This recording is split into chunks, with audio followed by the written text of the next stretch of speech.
Welcome back to Chronicles of the Unseen, the channel that unearths the stories buried just beneath the surface of our everyday lives. We often think of evil as something that happens in dark alleys and big cities. But what if the most horrific darkness is found in a place of supposed simplicity and rural tranquility? What if the quietest places hold the loudest, most terrible secrets?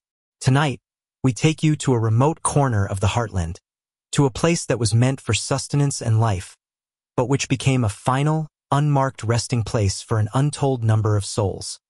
The discovery of a mystery mass grave on a derelict pig farm didn't just shock a small town. It sent a seismic wave of horror across the entire country, forcing everyone to wonder what other secrets lie buried in the soil beneath our feet. This is a story of a chilling discovery, a painstaking investigation, and a hunt for a ghost who preyed on the forgotten for decades. It's a long and complex case, so settle in. And if you find value in these deep dives and want to support our work in bringing these important stories to light, please take a moment to hit that subscribe button and turn on notifications. You won't want to miss a single chronicle. Now, let us begin. The auctioneer's hammer had fallen with a definitive crack, sealing Arthur Penhaligon's fate and making him the reluctant new owner of the Galloway farm. It wasn't a prize. The property, a sprawling 200 acres of neglected land on the furthest outskirts of Delafield County, had been on the county's books for nearly a decade. The previous owner, a reclusive and eccentric man named Silas Galloway, had vanished years ago, leaving behind a mountain of unpaid taxes and a farm in a state of terminal decay. Arthur, a property developer with a knack for flipping distressed assets, had seen potential where others saw only ruin. He envisioned a future of subdivided lots, neat little houses with manicured lawns, a quiet suburban enclave carved out of the wilderness. He had bought the land sight unseen, a decision driven by the rock-bottom price and the crisp, promising lines on a surveyor's map. He had not accounted for the smell. It was a smell that clung to everything, a heavy, cloying odor that was more than just the ghost of the thousands of pigs that had once lived and died on the property. It was a smell of rot, of deep, profound neglect, a scent that seemed to have seeped into the very soil, a permanent stain on the landscape. The farmhouse itself was a skeletal wreck, its windows like vacant eyes staring out at a world that had long since moved on. The barns and outbuildings were in a similar state of disrepair, their corrugated iron roofs rusted through, their wooden beams groaning under the weight of years of abandonment. Arthur had spent the first week of his ownership simply trying to tame the wilderness that had reclaimed the farm. He had hired a local crew to clear the overgrown fields, their brush hogs tearing through the thicket of weeds and thorns with a brutal efficiency. It was during this process, on a sweltering afternoon in late August, that the first hint of the farm's true, dark secret was unearthed. One of the workers, a young man named Billy, was operating a small backhoe, clearing a patch of land near the largest of the pig enclosures, a vast, muddy pen that was surrounded by a crumbling concrete wall. He was trying to uproot a stubborn, gnarled tree stump when the backhoe's bucket snagged on something hard and unyielding. Billy, assuming it was a large rock, repositioned the backhoe and tried again, applying more power. There was a sickening crunch, a sound of something old and brittle giving way. He got out of the cab to inspect the obstruction, and that's when he saw it. Sticking out of the freshly turned earth was a bone, long and pale and unmistakably human. The work crew fell silent, the cacophony of their machinery replaced by an unnerving quiet. They gathered around the unearthed bone, their faces a mixture of morbid curiosity and dawning horror. At first, they tried to rationalize it, to find an innocent explanation. It was an old Indian burial ground, perhaps, or maybe a long-forgotten pioneer cemetery. But as they began to dig, cautiously at first, then with a growing sense of urgency, they realized that this was something else entirely. There was another bone and then another, a fragment of a skull, a rib cage, a delicate, almost bird-like hand. The bones were jumbled together, a chaotic tangle of human remains, a testament to a violent, undignified end. They had not stumbled upon a cemetery. They had unearthed a grave. The call to the Delafield County Sheriff's Department was made with a trembling hand.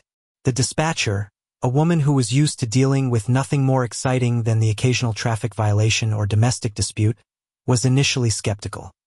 But the raw, unadulterated fear in the caller's voice was enough to convince her to send a car. The first officer on the scene was Deputy Miller, a young, fresh-faced cop who was still new to the job. He arrived to find the work crew standing in a tight, silent huddle, their faces pale, their eyes fixed on the shallow pit they had dug. Miller, his hand resting on the butt of his service weapon, approached cautiously, and then he saw it. The pit was a chaotic jumble of bones, a grotesque puzzle of human anatomy. He had seen training photos, had read the textbooks, but nothing could have prepared him for the reality of it.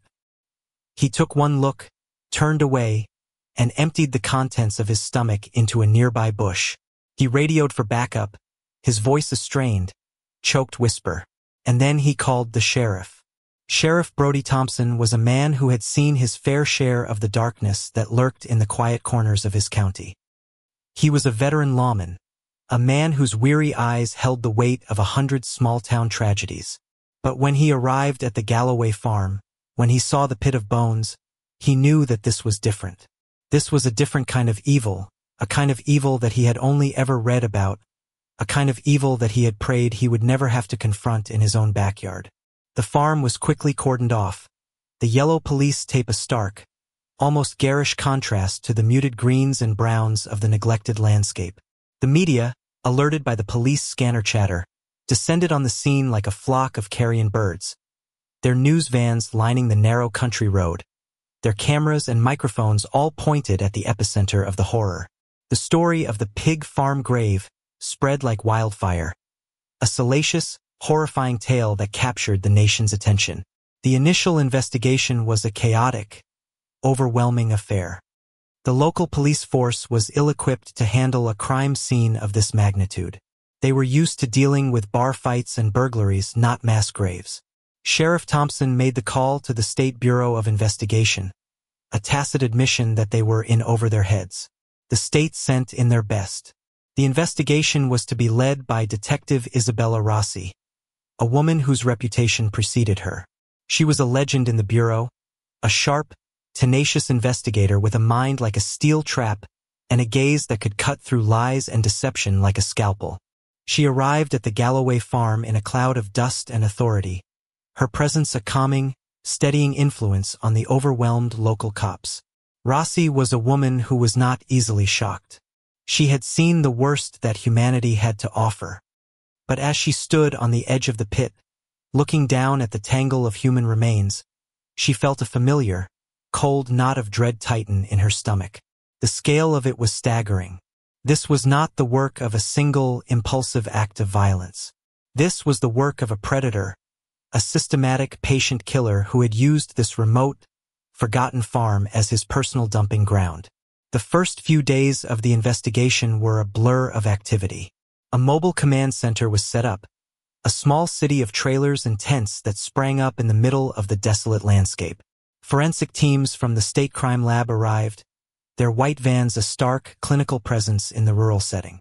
They began the slow, painstaking process of excavating the grave, a task that was both physically and emotionally draining. The work was methodical, almost reverential. The forensic anthropologists used brushes and dental picks to gently remove the soil from around the bones, treating the remains with a respect that had been so brutally denied to them in death.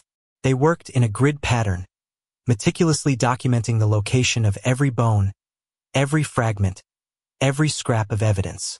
As they dug deeper, the true, horrifying scale of the grave began to reveal itself. It was not just one pit. It was a series of pits, a network of shallow graves that stretched across the entire pig enclosure. The initial estimate of a few bodies quickly grew to a dozen, then 2 dozen, then more. The numbers were staggering, almost unbelievable. The Galloway farm was not just a gravesite. It was a cemetery, a silent, unmarked necropolis. The media frenzy reached a fever pitch. The story was on every news channel, on the front page of every newspaper.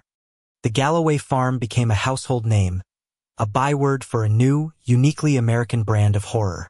The public was both fascinated and repulsed, their imaginations captivated by the image of the reclusive pig farmer, the monster who had been living in their midst, undetected, for years.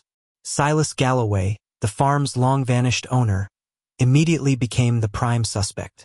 A picture of him began to emerge, a composite sketch drawn from the fragmented memories of the few people in Delafield County who even remembered him.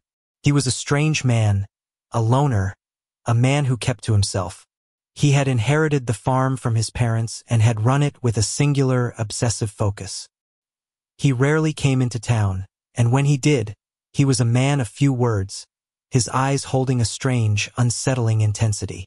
He had disappeared without a trace about 10 years ago, his farm left to rot, his whereabouts a mystery. He was now the most wanted man in America, a phantom, a ghost, a name whispered in fear and awe. Detective Rossi, amidst the chaos of the investigation, found herself drawn to the old, dilapidated farmhouse. It stood on a small rise, overlooking the pig pens, a silent, decaying sentinel. She had a feeling that the answers she was looking for, the key to understanding the mind of the man who had committed these atrocities, were hidden within its crumbling walls. She entered the house alone, the air inside thick with the smell of dust and decay.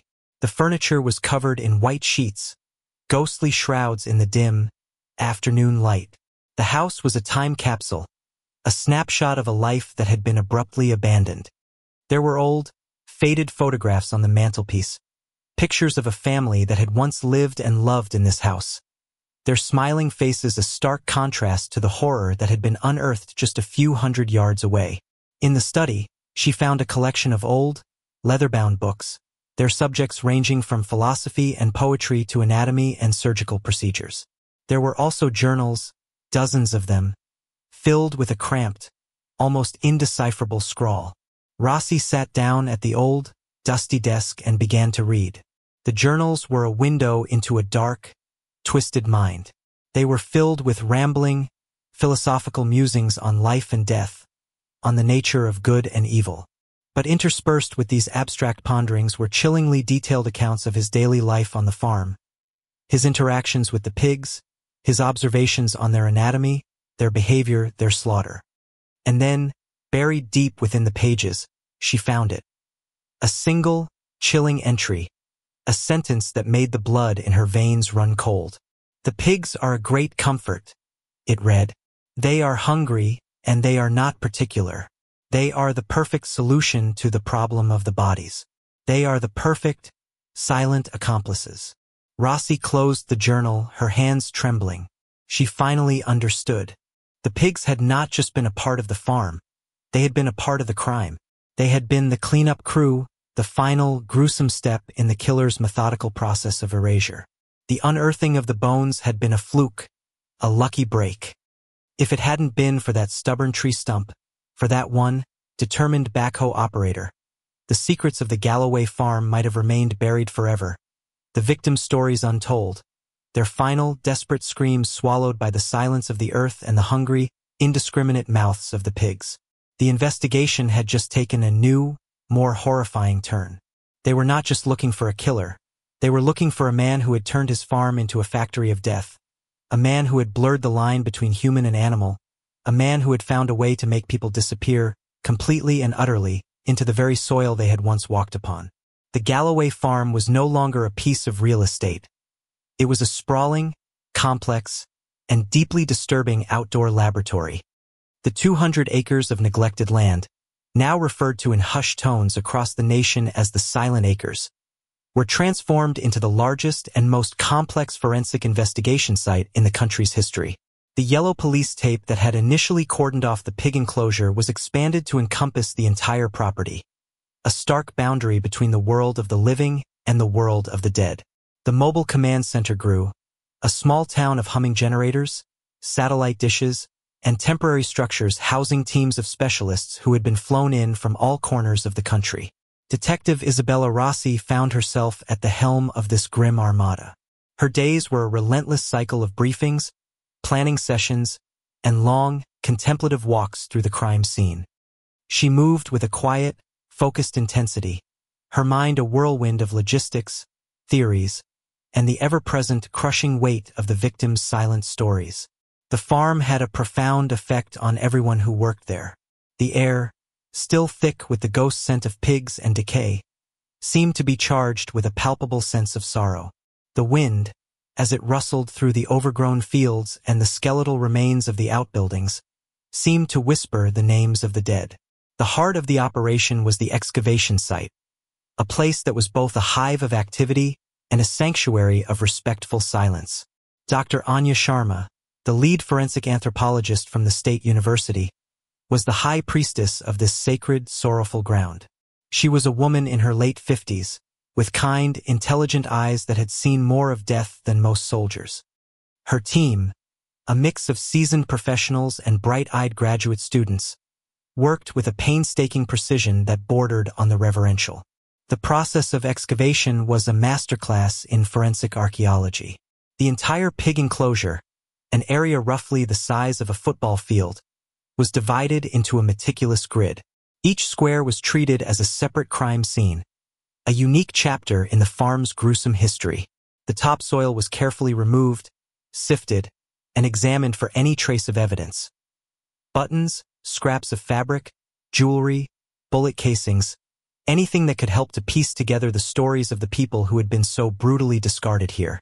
As the forensic teams dug deeper, they began to uncover the true, horrifying methodology of the killer. The bodies had not been buried in a single large pit, but in a series of smaller, overlapping graves.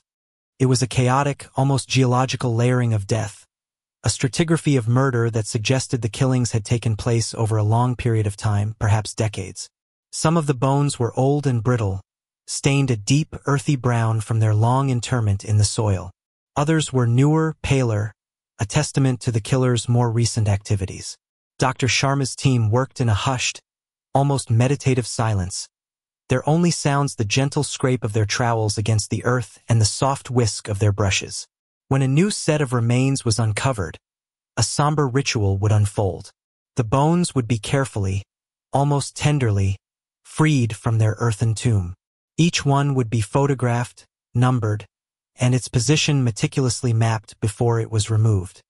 The remains were then transported to a temporary, refrigerated morgue that had been set up in one of the larger, more structurally sound barns. Inside the barn, a scene of clinical, almost surreal order unfolded. Long, stainless steel tables were arranged in neat rows, each one bearing the skeletal remains of a human being. It was here that Dr. Sharma and her team began the painstaking process of piecing together the identities of the victims. They were like paleontologists, reassembling the shattered remnants of a lost world. They determined the sex, the approximate age at the time of death, the stature, the ancestry of each individual. They looked for signs of trauma, the telltale nicks and fractures on the bones that spoke of a violent end. Some had been shot, the small, round holes in their skulls a clear and brutal signature. Others had suffered blunt force trauma, their bones shattered by a heavy, unforgiving object. And some, the most chilling of all, showed no obvious signs of trauma. Their cause of death a mystery that was buried in the soft tissues that had long since rotted away. The sheer number of victims was overwhelming. The initial estimate of a few dozen quickly climbed to over 40, then 50, and still they kept finding more. The silent acres had yielded a harvest of death on a scale that was almost unimaginable. The investigation became a grim, relentless accounting of the dead. Each new body was a fresh wave of horror, a new family that would one day have to be notified, a new life that had been brutally, senselessly extinguished. While the forensic teams worked in the field, Detective Rossi focused on the ghost at the center of it all, Silas Galloway. She spent hours in the dusty, dilapidated farmhouse, poring over his journals, trying to crawl inside his twisted, labyrinthine mind. The journals were a chilling mix of the mundane and the monstrous. One entry would detail the precise mixture of feed for the pigs. The next would be a rambling, philosophical diatribe on the meaninglessness of human existence. Rossi began to see a pattern in the chaos. Galloway was a man who was obsessed with control, with order, with a rigid, self-imposed set of rules. He saw the world as a dirty, chaotic place, and he saw himself as a sort of cleansing agent, a man who was tasked with removing the unworthy from the equation. His victims, he wrote, were the dregs of society. Drifters, prostitutes, runaways, people who he believed would not be missed. He saw them as no different from the pigs he raised and slaughtered, creatures of base instinct, their lives of no more consequence than that of an animal. The journals also revealed the chilling practicality of his method. The pig farm was the perfect machine for murder. It was remote, isolated, the perfect place to bring his victims without arousing suspicion. The pigs, as he had so chillingly noted, were the perfect accomplices. They were voracious, indiscriminate eaters, capable of consuming a human body in a matter of hours, leaving behind only the densest of bones. He had learned, through years of practice, which bones the pigs would not eat, and these he would bury, a final, secret act of disposal. He was a farmer of death, and the soil of his farm was fertilized with the remains of his human harvest. The investigation into Silas Galloway's life before his disappearance began to yield a few meager clues. He had been a quiet, unremarkable child, a loner who preferred the company of animals to people. He had inherited the farm after his parents died in a mysterious fire, a case that had been ruled an accident at the time, but which Rossi now viewed with a cold, renewed suspicion. He had no friends, no known relatives, no social security number, no credit cards. He was a man who had made a conscious effort to erase himself from the world, to become a ghost long before he had physically disappeared. The few locals who remembered him described him in vague, almost mythical terms. He was the pig man, the strange, silent figure they would occasionally see in town, his truck loaded with supplies, his eyes always downcast, his presence unsettling. He was a part of the local folklore, a boogeyman that parents would use to scare their children. No one had ever suspected that the boogeyman was real. As the weeks turned into months, the Silent Acres began to give up more of its secrets. The forensic teams found a hidden cellar beneath the farmhouse, a place that was not on any of the original blueprints. Inside, they found a scene of unimaginable horror. A small, soundproofed room, its walls stained with blood, its floor fitted with a drain. There were restraints bolted to the walls, and a collection of surgical instruments laid out on a rusty metal table. This was not just a dumping ground, it was a torture chamber. Silas Galloway had not just been a killer. He had been a sadist, a man who had taken pleasure in the suffering of his victims. The discovery of the torture chamber sent a fresh wave of revulsion through the country. The story of the pig farm killer was no longer just a tale of murder. It was a tale of monstrous, inhuman cruelty. The pressure on Rossi and her team to find Galloway intensified. He was no longer just a suspect. He was the embodiment of pure, unadulterated evil, a modern-day monster who had turned a quiet corner of the American heartland into his personal hell on earth. But Galloway was a ghost. There were no recent sightings of him, no financial records, no paper trail. He had simply vanished, leaving behind only the echoes of his terrible crimes. Rossi knew that finding him would be like hunting a phantom in a fog. But she also knew that she had to find him. She owed it to the victims, to the silent, nameless souls who had been unearthed from the blood-soaked soil of the Galloway farm. The Silent Acres had given them a voice, a chance to be seen, to be counted. And Rossi would not rest until she had found the man who had tried to silence them forever. The farm had been a place of endings, but for Rossi, it was just the beginning of a long, dark journey into the heart of a monster. The transition from excavation to identification marked a new, profoundly human phase of the investigation. The Silent Acres had yielded its grim harvest, and now, in sterile laboratories and quiet offices across the country, the monumental task of giving the dead back their names began. The anonymous bones, meticulously catalogued and laid out on examination tables, were no longer just evidence. They were the final, silent testaments of lives brutally cut short.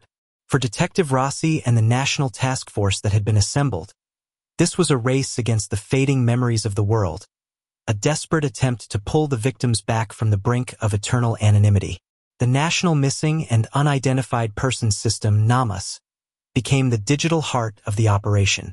Dr. Sharma's team had created a detailed forensic profile for each set of remains: sex, estimated age, stature, ancestry, and any unique skeletal features, such as healed fractures or dental work. These profiles, along with painstakingly rendered facial reconstructions, digital and clay sculptures that gave an eerie, lifelike approximation of the victims' faces, were uploaded into the national database.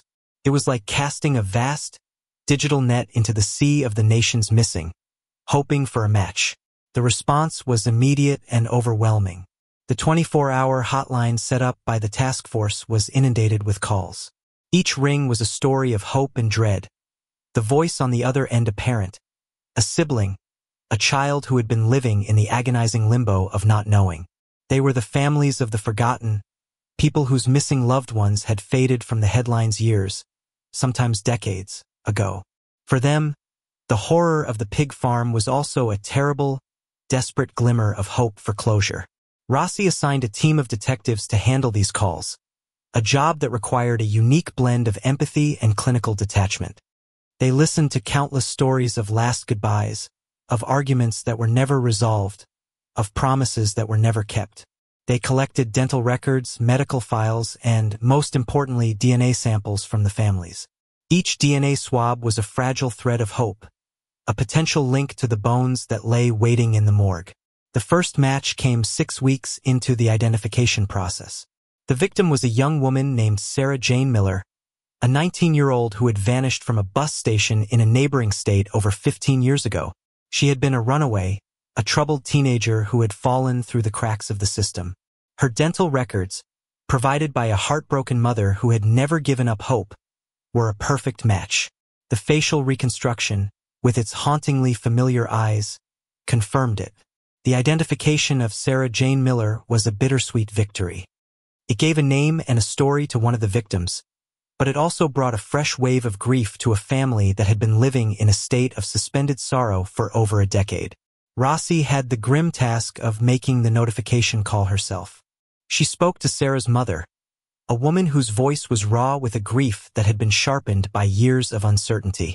There were no easy words, no comfort that could be offered. There was only the cold, hard truth of what had happened to her daughter. Sarah's story was the first of many. The whispers from the past began to grow louder. Each identification, a new voice added to the chorus of the dead. There was a middle-aged truck driver who had disappeared on a cross-country haul, a young man who had been hitchhiking his way to a new life on the West Coast, a woman who had been working as a prostitute in a nearby city. They were the invisible people, the ones living on the fringes of society, the perfect victims for a predator like Silas Galloway.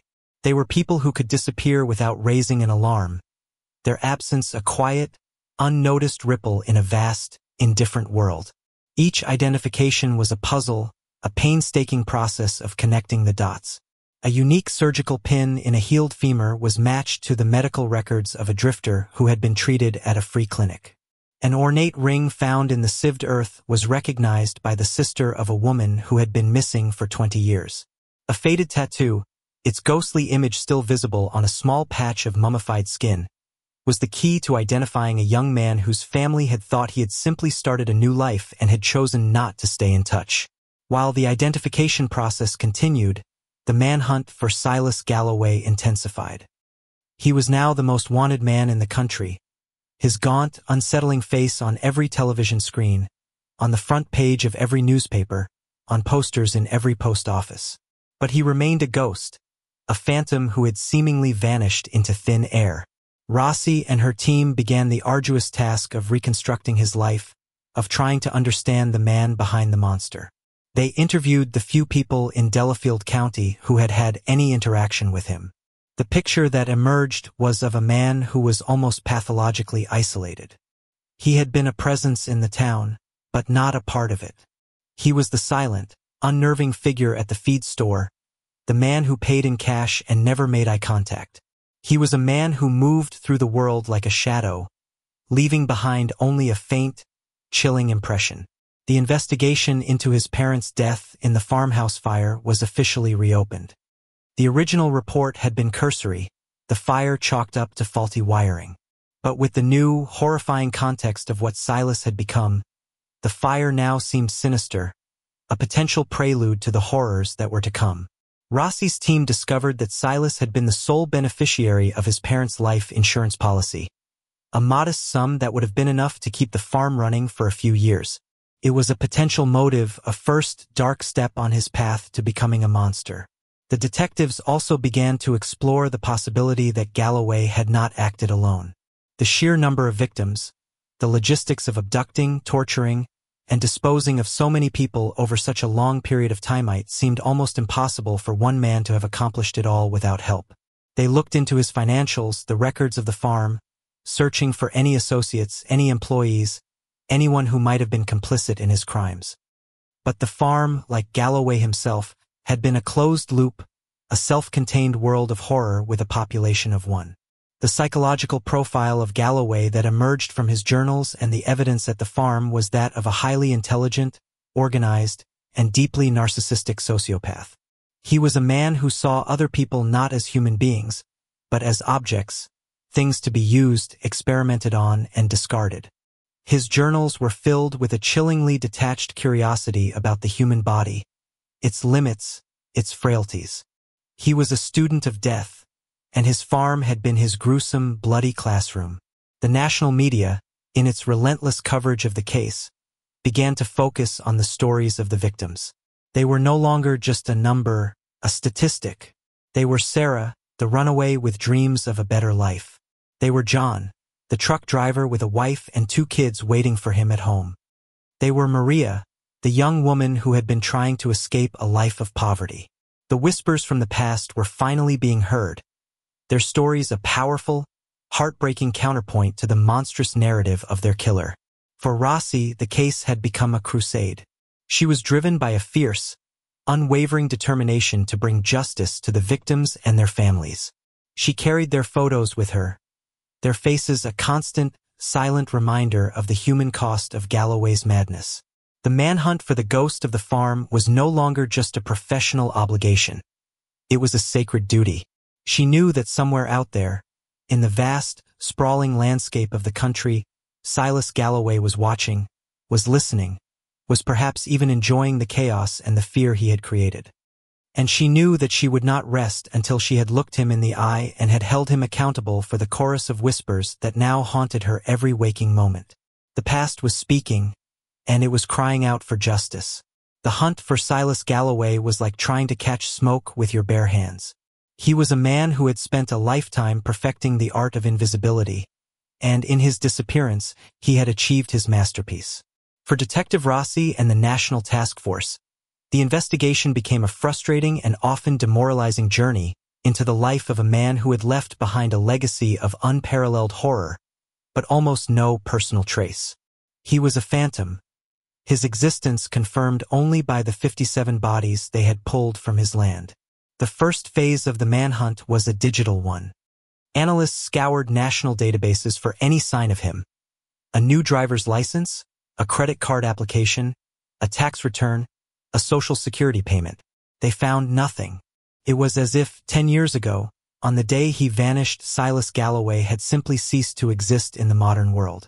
He had become a ghost in the machine, his data footprint erased. This suggested a level of forethought and planning that was deeply unsettling. He hadn't just run. He had executed a carefully planned extraction from society. The investigation then turned to the more traditional, boots-on-the-ground methods of tracking a fugitive. They released an age-progressed image of Galloway, a forensic artist's best guess as to what the gaunt, unsettling man from the old photographs might look like after a decade on the run. The image was plastered on billboards, in truck stops, in homeless shelters, in every place where a man trying to live off the grid might surface.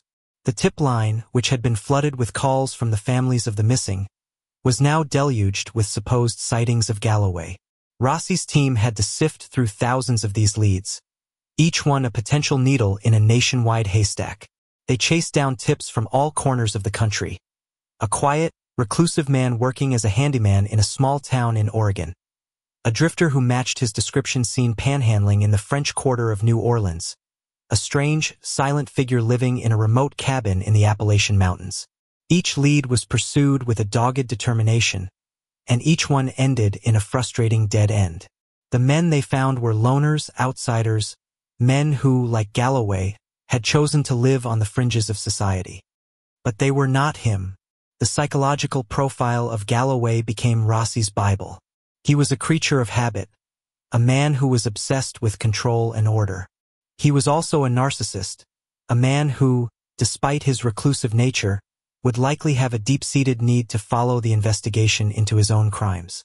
Rossi became convinced that he was not living in some remote, off-the-grid cabin, but was hiding in plain sight, in a place where he could observe the chaos he had created, a wolf in the midst of the flock.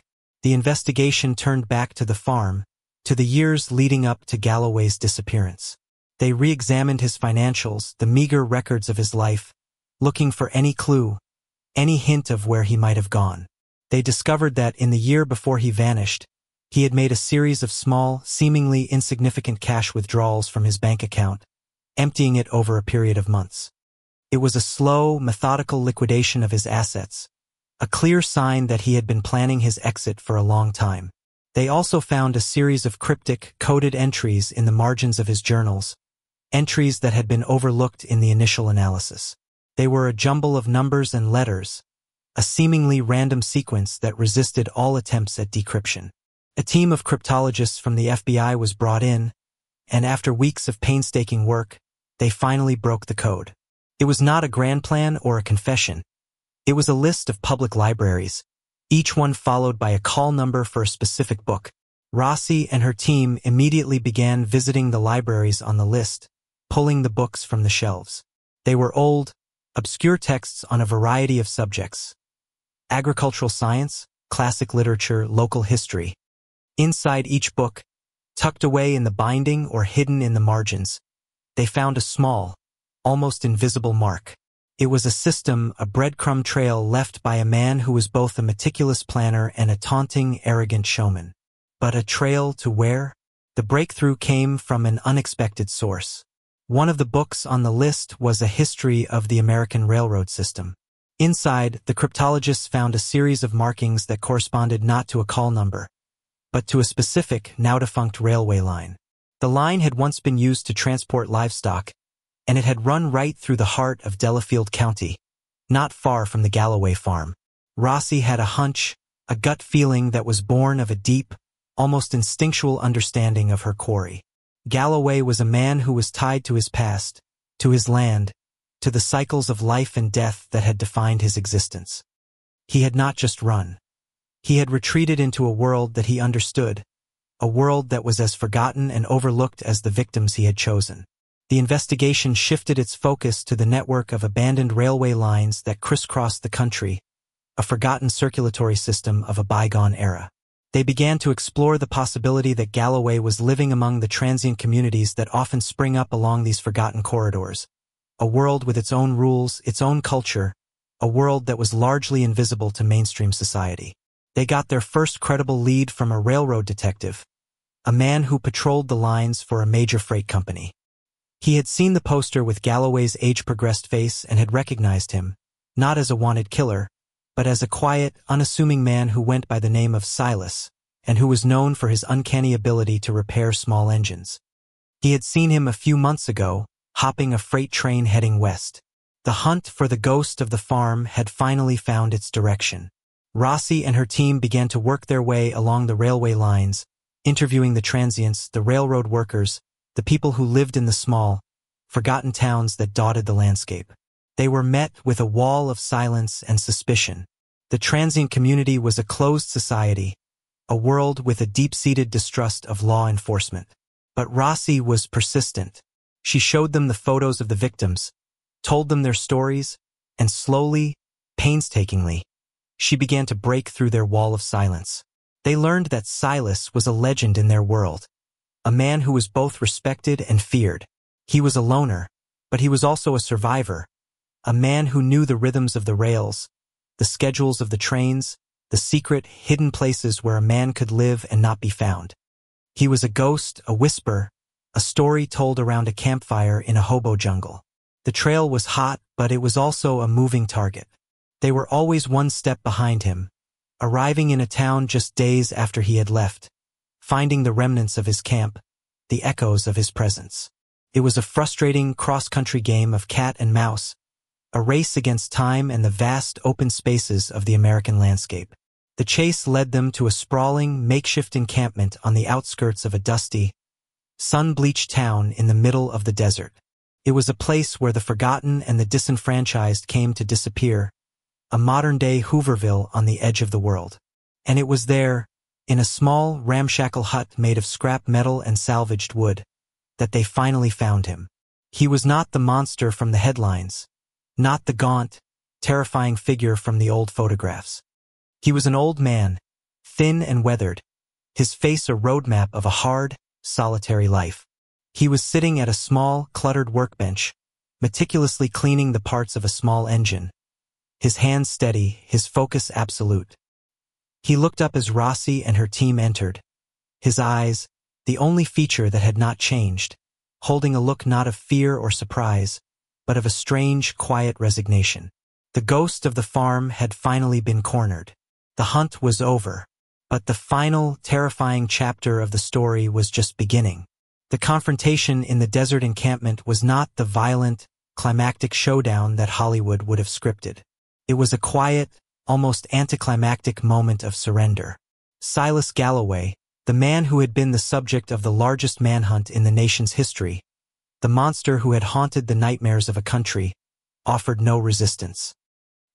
He simply put down his tools, looked Detective Rossi in the eye, and said, in a voice that was raspy from disuse, "I was wondering when you'd get here." His capture was the beginning of the end, the final, horrifying chapter in the story of the Silent Acres.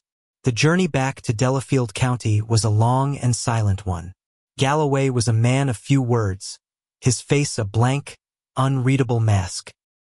He seemed to be a man at peace, a man who had finally been unburdened of a great and terrible secret.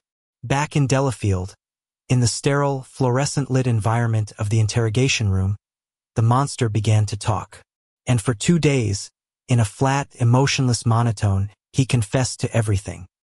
He spoke of the murders with a chillingly detached clarity, his memory for the details of his crimes sharp and precise. He was not a man confessing his sins. He was a scientist presenting his research, a historian recounting the events of a long and bloody war. He confirmed Rossi's darkest suspicions.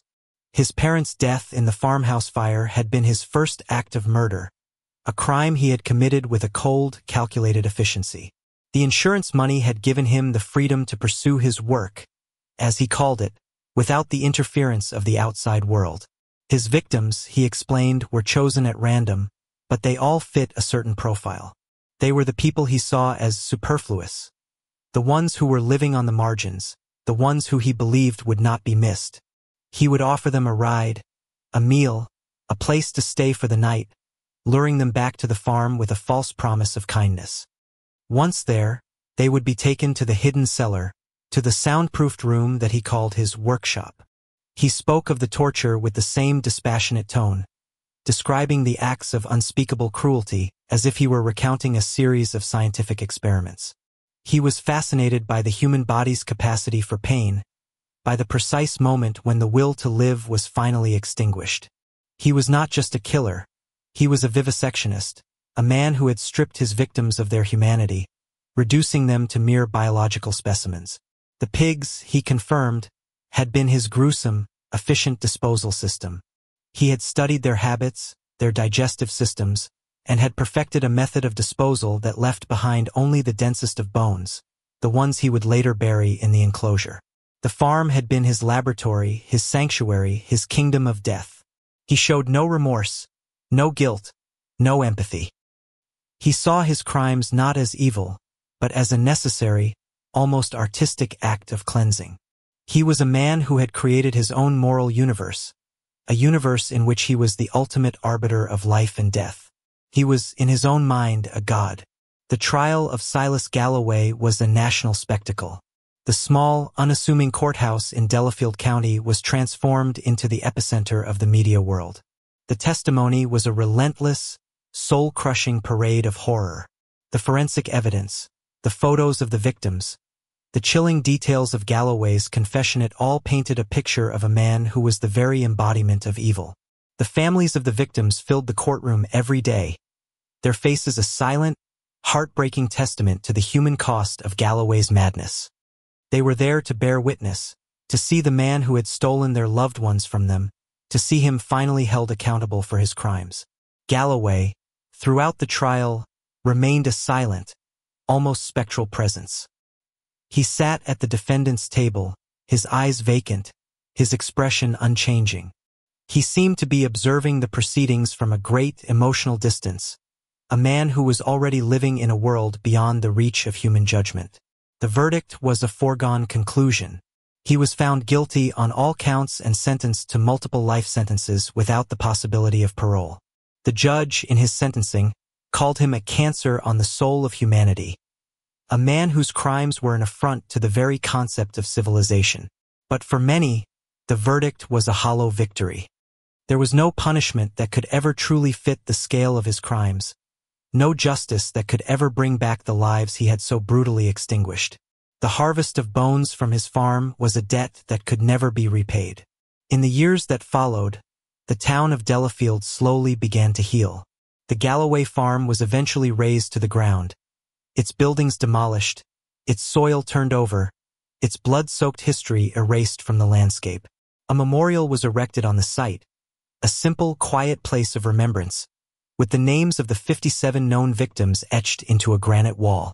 It became a place of pilgrimage, a place for the families to come and grieve, to remember, to find a small measure of peace. Detective Rossi, forever changed by the case, eventually retired from the bureau.